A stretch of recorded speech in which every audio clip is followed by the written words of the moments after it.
أشهد أن لا إله إلا الله وحده لا شريك له الملك الحق المبين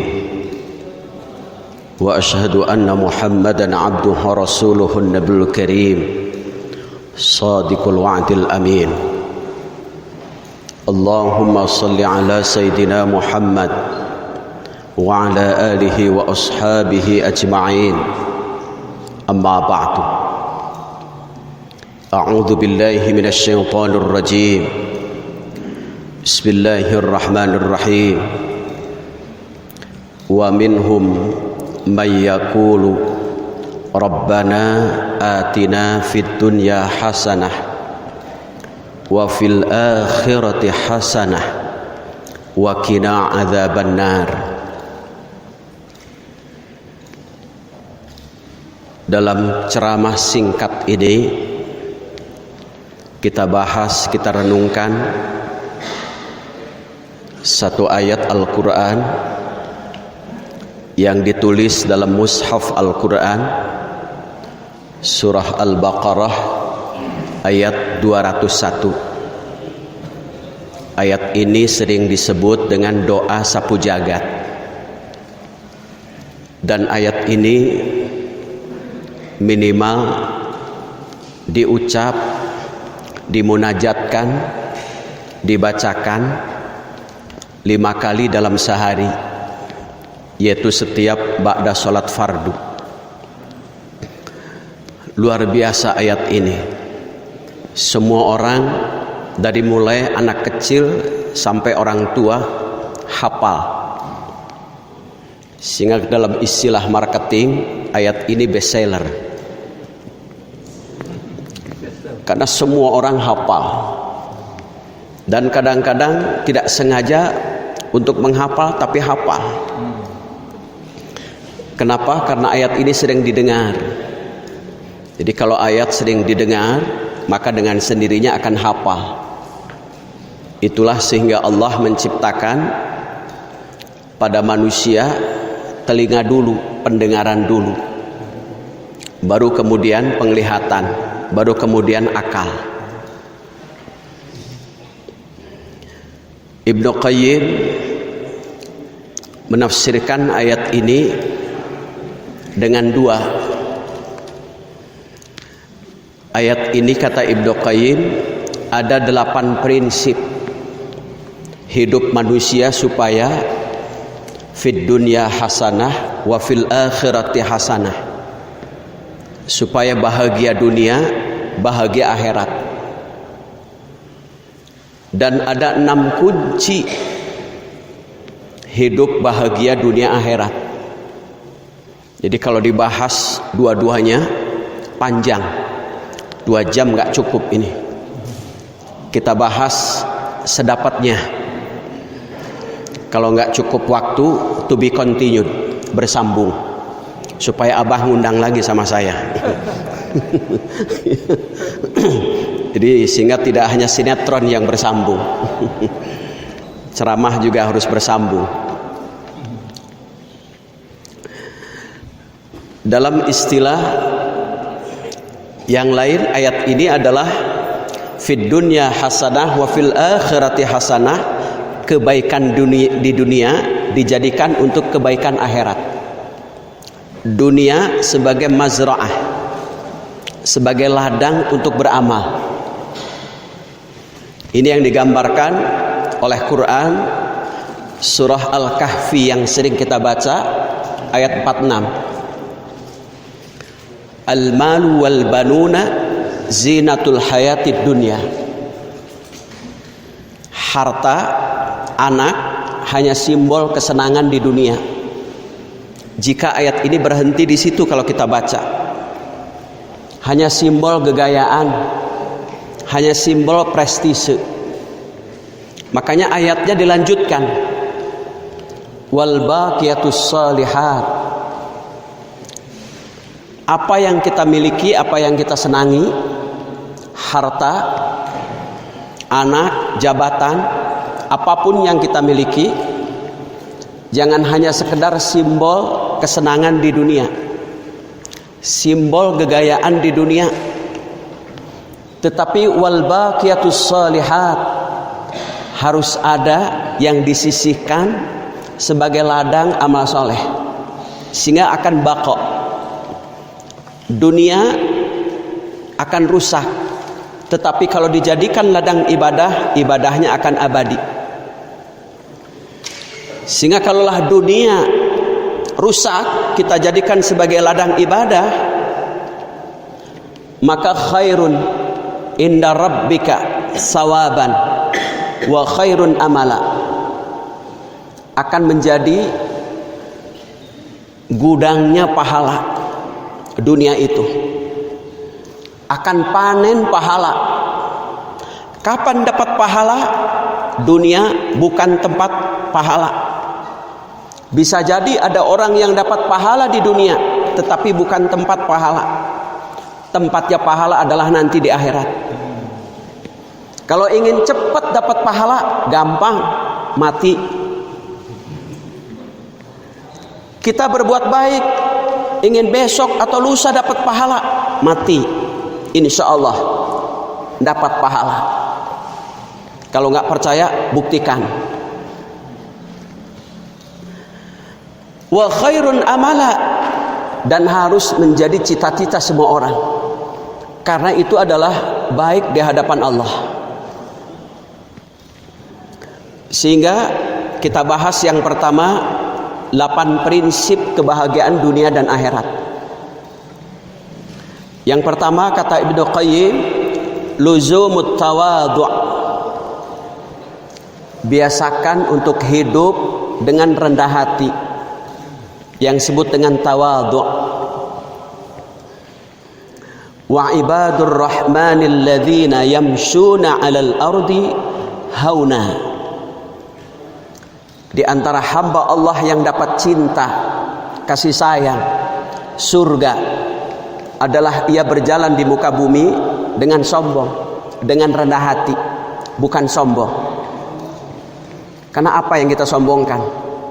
Jabatan, berapa tahun kau menjabat? Satu saat pensiun. Harta hanya hak mutlak bapak-bapak, ibu-ibu. Untuk kepada siapa diberikan harta, sepertiga. Itulah wasiat. Tapi yang 2/3 itu akan pindah tangan kepada ahli waris. 2/3 kepada ahli waris. Kita hanya 1/3. Itu pun kalau kabujeng wasiat. Ketika istri kita hidup kemudian kita meninggal dunia, diberikan tuh yang 2/3 pada anak-anak dibagi. Apakah akan ingat selalu kepada kita? Bisa jadi ingat. 7 hari 40 masa idah habis, anu ngicipan poho tah nikah deui, yang dulu dibebeb-bebeb, diayang-ayang. Apa ucapan seorang istri ketika suaminya meninggal? Iya mah zaman si jenat, bebeb jadi sejenat. Mata luzumut tawadhu, hiduplah dengan rendah hati.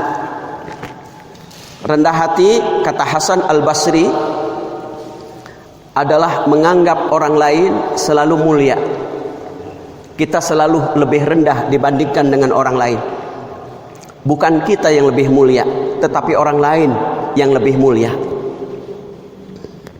Hasan Al-Basri itu luar biasa. Ya ayyuhalladzina amanu la yaskhar qaumun min qaumin asa ay yakunu khairan minhum wala nisa'un min nisa'in asa ay yakunna khairan minhunna. Laki-laki, perempuan, jangan menganggap rendah pada orang lain, karena bisa jadi yang kita anggap rendah lebih mulia, lebih terhormat di hadapan Allah.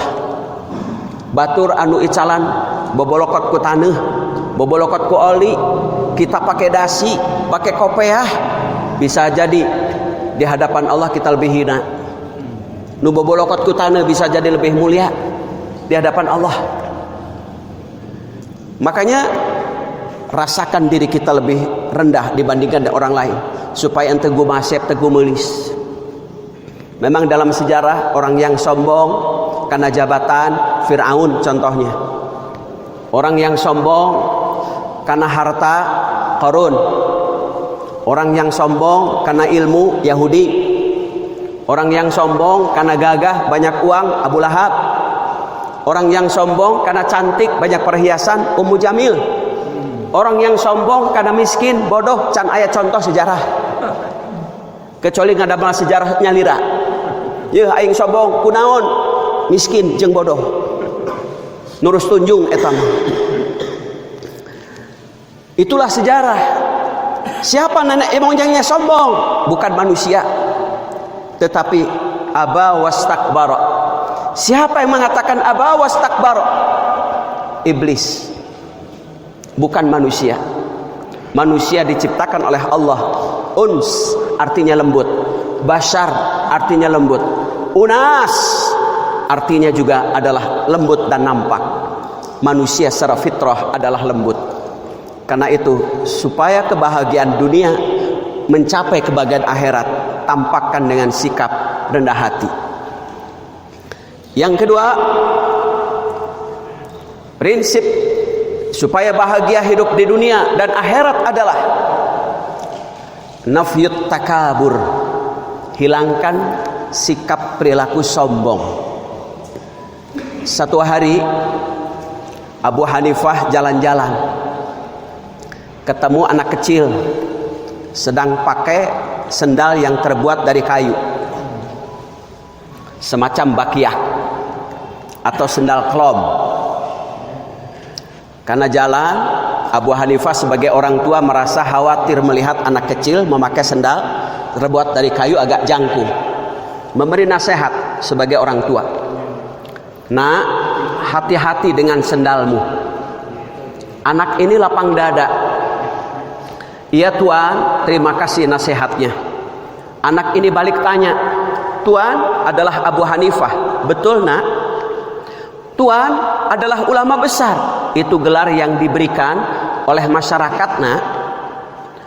Anak ini melanjutkan memberi nasihat, "Tuan, hati-hati dengan gelarmu." "Saya Tuan terpeleset karena sendal, ada obat yang saya cari. Di apotek banyak. Kalaulah potong tukang pijit banyak. Kalau bahasa sekarang. Di Cepemokolan aya, Cimande aya, di Pen rumah sakit. Kalau terpeleset karena sendal. Tetapi kalau Tuan terpeleset karena gelar, karena jabatan, karena harta, di dunia dihormat, dimuliakan, tetapi di akhirat fal yauma tujzauna adzabal hun, Allah akan balas dengan azab yang hina kehormatan dan kemuliaan itu karena terpeleset oleh gelar. Makanya segudang gelar, S1, S2, S3 sampai guru besar, hati-hati dengan gelarmu. Terpeleset karena sepatu atau sendal, banyak obat yang kita cari, tapi terpeleset oleh gelar tidak ada obat. Tetapi bisa jadi dia dimuliakan di dunia, dimuliakan, tetapi karena terpeleset adzabal hun bima kuntum tastakbirun, karena kesombongannya ia menjadi azab yang hina. Itu prinsip yang kedua, berkaitan dengan prinsip yang pertama, rendah hati. Yang ketiga, prinsip kebaikan dunia dan akhirat adalah dawamus syukri. Sering untuk terus menerus bersyukur kepada Allah. Syukur itu artinya syakara, lapang dada. Isi lapang dada itu ada 3: ikhlas, sabar, tawakal. Itulah lapang dada.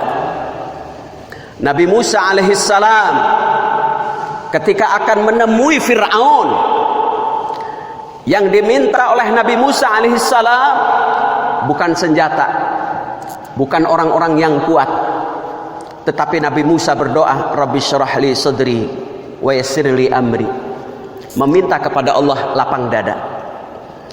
Rasulullah juga ketika berdakwah meminta kepada Allah, Rabbi syrah li sadri, tetapi Allah memberikan alam nasrah laka sadrak. Allah lapangkan dada Rasulullah, yaitu ikhlas, sabar, tawakal. Ikhlas artinya jernih pikiran, bersih hati, itulah ikhlas. Sehingga pikirannya tidak pernah negative thinking, buruk sangka. Hatinya juga tidak sombong, tidak iri, tidak dengki, tidak benci. Itu ikhlas. Adi mengikhlas, ikhlas tapi keheul ka eta teh, lain ikhlas eta mah. Ikhlas tapi keheul. Henteu keheul, henteu keheul, geuleuh hungkul adi mah. Sanes ikhlas eta. Yang kedua, sabar. Sabar itu artinya pandai menahan padahal kita mampu untuk melakukan. Bapak-bapak, para mahasiswa bisa marah. Semua bisa marah. Pasti bisa marah. Bahkan ada yang pintar marah. Tetapi bapak-bapak, ibu-ibu ini belum tentu pandai menahan. Sabar, kita mampu melakukan untuk marah, tetapi pandai menahan, itulah sabar. Makanya nanti dalam tema berikutnya itu ada 7 sabar yang dirindukan oleh surga dalam Quran. Itu luar biasa itu. Insya Allah kita akan bahas nanti. Kesabaran. Salah satunya, contoh saja. Wasta'inu bis sabri wassalah wa innaha lakabiratun illa 'alal khashi'in alladzina yadhunnuna annahum mulaqu rabbihim wa annahum ilaihi raji'un. Sabar dalam salat, alladzina yadhunnuna annahum, mereka akan yakin bertemu dengan Allah, pahalanya bertemu dengan Allah. Sabar dalam salat. Jadi sabar dalam salat itu ketika imam bacaan panjang, sabar. Ya mesti balik, imam bacaan panjang, ngewa ka imam. Teu ngewa nyirian. Saha si eta jadwal? Lapor ke abah, tong dijadwal deui cenah, panjang teuing cenah. Bahkan kalau salat Jumat mesen kade khutbah 1 SKS, salat 1 SKS. Ya mah 24 SKS cenah. Luar biasa. Padahal dalam Al-Quran itu luar biasa. Rasulullah Shallallahu Alaihi Wasallam diabadikan ketika sholat qiyamul lail, kadang Al-Muzammil ayat 20 itu, kadang sulusayil lail 2/3 malam, kadang nisfah setengah malam, kadang juga sulusah 1/3 malam. 2/3 malam bacaannya sampai 3 juz setengah. Tengah malam setiap 1 rakaat 100 ayat. 2/3 malam, 1/3 malam 50 ayat. Ketika sholat wajib ada bacaan pendek, sedang, panjang. Bacaan pendek maghrib, sedang isya, duhur, asar, panjang subuh. Jadi kalau subuh bacaan imam panjang ngegurutu, berarti masih jamaah maghrib disebutnya. Kenapa subuh disunahkan panjang? Satu, disaksikan oleh 1000 malaikat. Yang kedua, sambil menunggu bisa jadi sahabat teman kita, ada anggota jamaah yang kesiangan bangun tidur, ditunggunya sambil baca Quran. Yang ketiga, karena jamaah subuh fresh, dalam keadaan seger. Yang keempat, jamaah subuh istiqamah. Jadi kalau jamaah subuh luar biasa, sudah siap untuk panjang. Ini jamaah subuh ngewa ka imam, masih jamaah maghrib itu teh. Jadi dilatih dulu. Sabar salah satunya itu. Kemudian apalagi prinsip hidup bahagia dunia akhirat adalah, kata Ibnu Qayyim, at-tawassulu ilal malil birri, selalu kita meningkatkan amalan kita untuk kebajikan. Maka dalam Al-Quran ada kalimat fastabiqul khairat, semangat berbuat baik. Waf'alul khair, segera lakukan perbuatan baik. Sabiqum bil khairat, Kalau berbuat baik paling depan. Ada juga kalimat yang lain adalah yusari'una fil khairat. Kalau berbuat baik paling cepat. Ada fastabiqul khairat, semangat berbuat baik. Yusari'una fil khairat, semangat berbuat baik. Sabiqum bil khairat, paling dahulu ketika berbuat baik. Waf'alul khair, hiasi kehidupan kita dengan perbuatan baik. Maka dalam hadis, untuk senantiasa semangat berbuat baik, di kitab Riyadhus Shalihin itu ada 3. Pilih, choice. Kalau bagus, 3-tiganya. Sibukkan diri kita untuk berbuat baik. Maksimal, sibukkan diri kita untuk menolong orang lain berbuat baik. Kalau tidak bisa, sibukkan diri kita untuk diri sendiri berbuat baik. Tidak bisa, tong ngariweuhkeun ka batur jeung ngalirikeun ka batur. Ieu mah berbuat baik kanggo batur teu tiasa, diri sendiri teu tiasa, ngalirikeun wae. Maka jadilah qurrata a'yun. Qurrata a'yun itu maknanya hirup dipikanya ku batur, maut dipikani neung dipikasono ku batur. Ya mah sebaliknya, hirup pikasebeleun batur jeung pikalieureun batur, geus maot pi atoheun batur jeung pikaseuneun batur. Pak RT ngadadak miser domba, kunaon Pak RT menjit domba? Syukuran. Nah syukuran saha? Si eta maot, RT urang aman. Qurrata a'yun, hirup dipikanya ku batur, geus maot dipika cinta, dipika sono ku batur. Itulah qurrata a'yun. Ulah dugikeun urang maot, batur resep aman RT urang. Masyarakat urang aman, si eta maot. Henteu aman, aya urang kali rek ameng. Kade budak tong aman kadinya. Kunaon? Nembe maot si eta, ngajungjurigan sia. Dipikasieun ku batur. Maka at-tawassulu ilal malil bir, selalu untuk melakukan kebaikan-kebaikan dalam hidup ini. Karena hidup ini sementara. Berapa tahun sih kita? Allah ingatkan kok dalam Quran. Contoh Al-Quran surah Ar-Rum ayat 54. Walladzi khalaqakum min dha'fin wa ja'ala min dha'fin quwwatan wa ja'ala quwwatan dha'fan wa syayyiban. Luar biasa. Fase yang pertama kita lemah. Dulu kita lahir lemah. Kemudian kuat. Pada saat lemah, usia kita bayi. Sampai kurang lebih 15 tahun. 16 sampai berapa tahun kita merasa kuat secara fisik. Tacan nyeri punduk, tacan nyeri cangkeng, tacan nyeri tuur, tacan paralgalbitis. Paling sampai 45 tahun. Saat 45 tahun, 46 tahun mulai lemah. Lemah. Sehingga saat setelah 45 tahun sudah mulai masuk ulama, usia lanjut menunggu ajal. Luar biasa. Kita ini seperti segitiga hidup itu. Dari mulai 0 tahun naik, pada puncaknya turun. Wa man nu'ammirhu nunakkisu fil khalqi afala yaqilun. Barang siapa yang Allah panjangkan usianya secara fisik, lemah. Pada saat lemah, maka ajal yang akan menjemput kita. Qul innal mautal ladzi tafirruna minhu fa innahu mulaqikum. Kita akan lari dari kematian. Pasti kematian akan menjemput kita. Walau kuntum fi burujin musyayyadah, walaupun kita berada di tembok yang sangat kuat, malaikatul maut kalau sudah waktunya ambil kematian. Kam min sahihin qad mata min ghairi illatin. Banyak orang yang sehat mati tanpa sedikit pun penyakit apa-apa. Inilah sehingga at-tawassulu ilal malil bir, tingkatkan untuk senantiasa sambung menyambung untuk berbuat baik.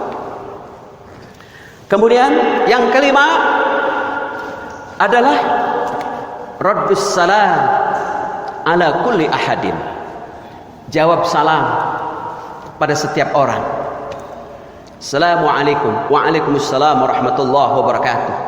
ketika menjawab salam sebaiknya muka jangan kemana-mana, hadapkan muka dengan muka. Ini kadang salaman-salaman pamente ke mana,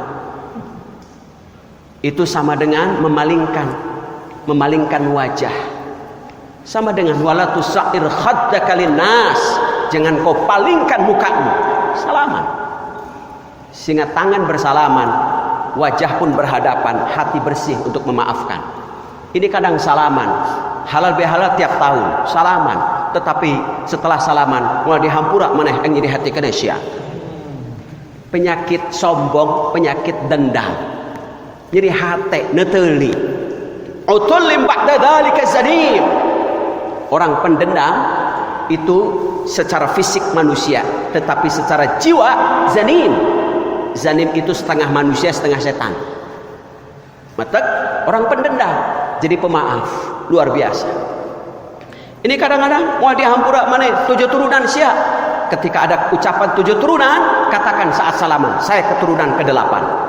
Supaya dimaafkan. Insyaallah. Jawab salam.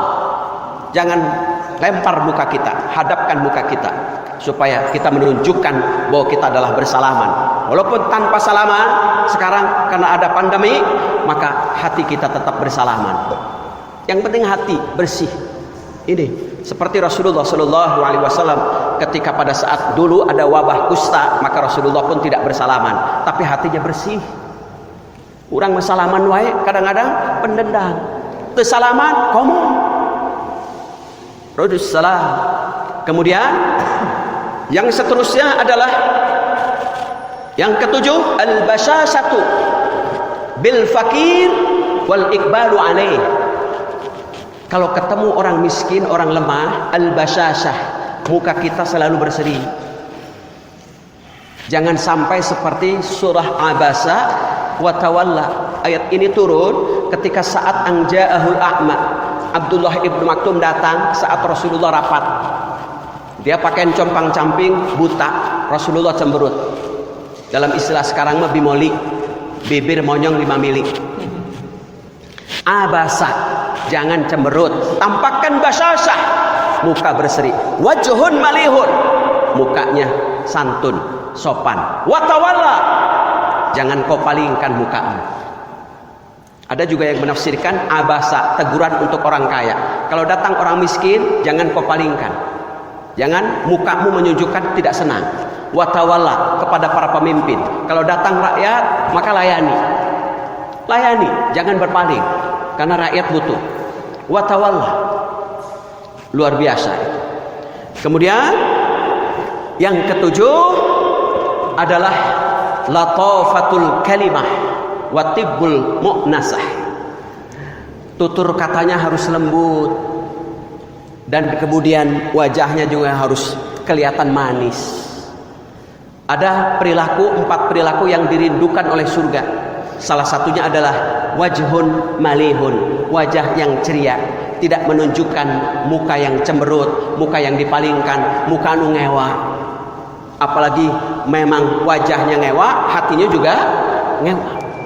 Tunjukkan qaulun ma'ruf wa maghfiratun khairum minas shadaqah. Tutur kata yang baik dan pemaaf adalah sebaik-baiknya sedekah. Sebaik-baiknya sedekah adalah tutur kata yang baik, adalah tutur kata yang baik dan pemaaf.